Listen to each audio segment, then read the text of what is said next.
আমাদের সবার বাড়িতেই কম বেশি ভাত কিন্তু একটু বেশিই হয়ে যায় কোনো না কোনো দিন। আর ভাত তো আমরা কেউই ফেলতে ভালোবাসি না আশা করি। বেঁচে যাওয়া ভাত দিয়ে এই সুন্দর রেসিপিটি বানিয়ে নিতে পারেন। তো ভাতগুলো ফ্রিজে রাখা ছিল। এই রেসিপিটা বানানো 30 মিনিট আগে ভাতগুলোকে বার করে নিয়েছি। একটু শক্ত হাতে খুব ভালোভাবে এইভাবে ভাতগুলোকে মেখে নেব। আর কয়েকটা আলু আমি আগে থেকে সিদ্ধ করে রেখেছিলাম, মানে নেক্সট যেদিন ভাত রান্না করেছিলাম সেদিন ভাতের মধ্যে দিয়ে দিয়েছিলাম দুপুরবেলা। আর এটা আমি সন্ধ্যাবেলা বানাচ্ছি। তো এখানে 3টে সিদ্ধ আলু দিয়েছি। খুব ভালোভাবে এগুলোকে ম্যাশ করে নেব। সন্ধ্যাবেলা খেতে কিন্তু এটা বেশ ভালো লাগে। আর সেই দিন সন্ধ্যাবেলা না একটু বৃষ্টিও হচ্ছিল। জানালার ধারে বা বারান্দাতে বসে এরকম বৃষ্টি দেখতে দেখতে এরকম পাকোড়া খেতে তো আমার তো বেশ ভালো লাগে। তো কথা বলতে বলতে এখানে একটা বড় সাইজে পেঁয়াজকে ছোট ছোট করে কেটে নিয়ে দিয়ে দিলাম। এরপর কিছুটা ধনিয়া পাতা খুব ভালোভাবে ধুয়ে নিয়ে এর মধ্যে দিয়ে দেব। দিয়ে এরপর আমি কিছু গুঁড়ো মশলা এখানে ইউজ করব।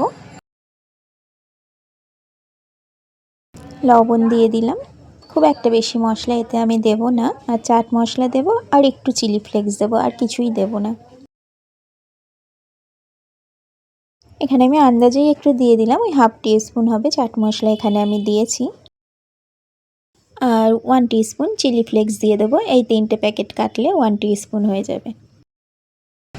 এই যে সবগুলোকে কেটে কেটে এর মধ্যে দিয়ে দিচ্ছি। চিলি ফ্লেক্সটা দিলে না খেতে ভীষণ ভালো লাগে। আপনাদের কাছে চিলি ফ্লেক্স না থাকলে আপনারা এখানে কাঁচা লঙ্কা বা গুঁড়ো লঙ্কা যে কোনো কিছুই ইউজ করতে পারেন। এরপর খুব ভালোভাবে মেখে নিতে হবে। আর একটু শক্ত হাতে মাখতে হবে যাতে ভাতগুলো নরম হয়ে যায় আলুর মতো। তো আমি একটু সময় নিয়ে শক্ত হাতে খুব ভালোভাবে মেখে নিচ্ছি। দেখেই বুঝতে পারছেন। আমার চ্যানেলে এরকম বেঁচে যাওয়া ভাতের আরও রেসিপি দেওয়া আছে। আপনারা দেখতে চাইলে আমার চ্যানেলটাকে ভিজিট করতে পারেন। তাছাড়াও অনেক পাকোড়া রেসিপি দেওয়া আছে আমার চ্যানেলে, সেগুলো দেখার জন্য আমার চ্যানেলটাকে ভিজিট করতে পারেন। তো এই যে খুব সুন্দরভাবে মেখে নিয়েছি। তো মাখাটা একদম কমপ্লিট। এরপর এগুলোকে আমি ডুবো তেলে ভেজে নেব। তো শেপটা যে যার ইচ্ছা মতো দিয়ে নেবেন। আমি এগুলোকে 2-3 রকম শেপে বানিয়েছি। সম্পূর্ণ ভিডিওটা দেখলে আপনারা বুঝতে পারবেন।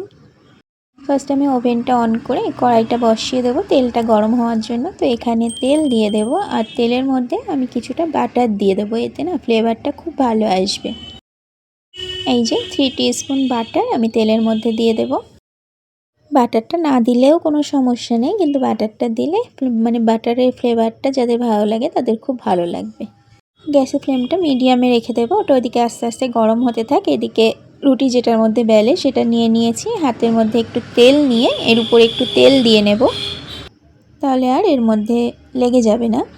তো যে ব্যাটারটা আগে থেকে বানিয়ে রেখেছিলাম সেটা আমি এর উপর দিয়ে নেব।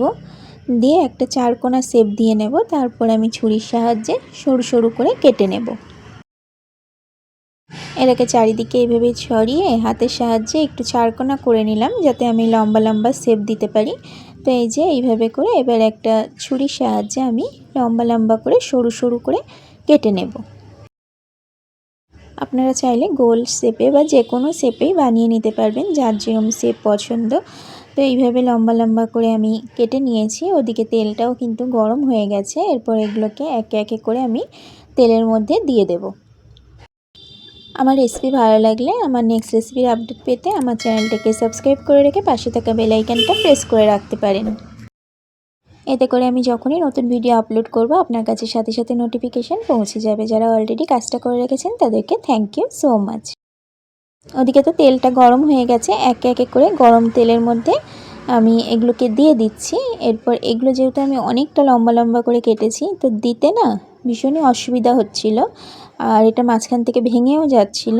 তো সেই কারণে আমি কি করেছি 3টের মধ্যে দিয়েছি।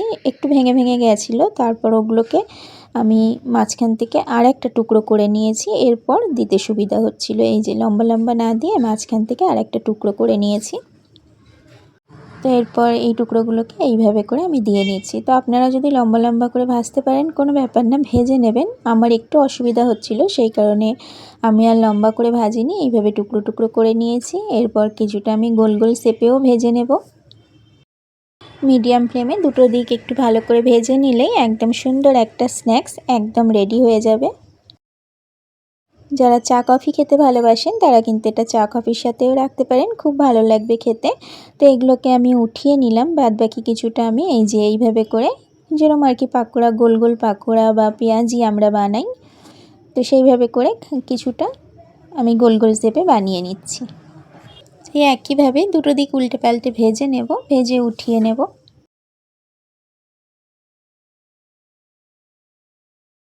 এই তো একে একে সমস্তগুলোকে ভেজে উঠিয়ে নিয়েছি। এরপর সুন্দর করে আরেকটা প্লেটের মধ্যে সার্ভ করে নেব। আমি যেহেতু টমেটো সসটা অতটা খেতে ভালোবাসি না, তো একটু চিলি সস দিয়ে সার্ভ করে নেব। এই প্লেটটা আমার নিজের জন্যই আমি সাজাচ্ছি। বাইরে একদম ফুল দমে বৃষ্টি হচ্ছে, ঝমঝম করে বৃষ্টি হচ্ছে, ভীষণ আওয়াজ হচ্ছে। এই জায়গাটাতে আমি আওয়াজ মিউট করে রেখেছি। এরপর আমি একটুখানি আওয়াজ আপনাদের শোনাবো, বৃষ্টির আওয়াজটা কত সুন্দর লাগছে। এই যে প্লেট সাজিয়ে নিয়ে আমার রান্নাঘরটা নিচ থেকে আমি চলে এসেছি উপরে।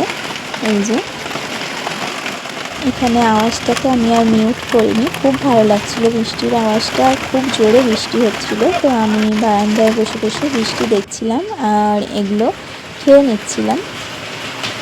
এর আগে বরকে আর ছেলেকে দিয়েছি, ওরা অল্প অল্প খেয়ে বেরিয়ে গেছে। বাড়িতে এখন আমি একাই আছি, কী আর করবো, বারান্দায় বসে বসে বৃষ্টি দেখছি আর খাচ্ছি। আবারও দেখা হবে নেক্সট ভিডিওতে।